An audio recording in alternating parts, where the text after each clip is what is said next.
Malaking kita, walang cash. Maganda ang sales pero laging kulang sa pondo. May nag-message sa akin, construction and importation business nila. Umabot ng 1.9 million ang kita last November. Pero struggling pa rin sila sa cash flow dahil sa mabagal na pagbayad ng clients at mahaba ang collection period. Ang totoo anak, maraming businesses ang nahihirapan dahil sa cash flow management. So let me share what happened to my mentee na si Leo who runs a furniture business. Same problem, maraming orders pero mahirap makakolekta sa mga customers. Minsan, 3 to 6 months bago makuha ang payment sa mga corporate clients. So, anong ginawa ni Leo? First, nag-require siya ng partial down payments. 30% upon confirmation, 40% upon delivery, and then 30% after 30 days. Second, he offered early payment discounts. 3% off if paid within 10 days.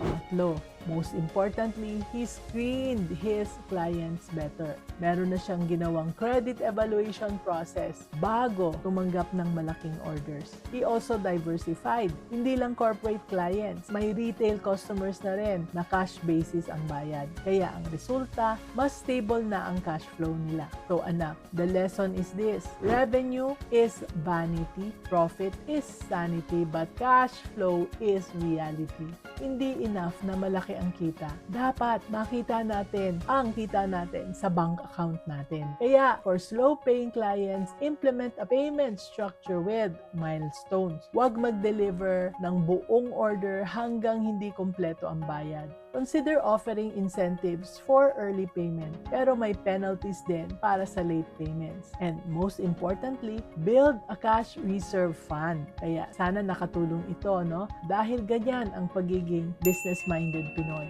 And if you want to avoid common business mistakes, baka makatulong ang Business Basics for Business Owners course natin. Nandito ang link sa comment section.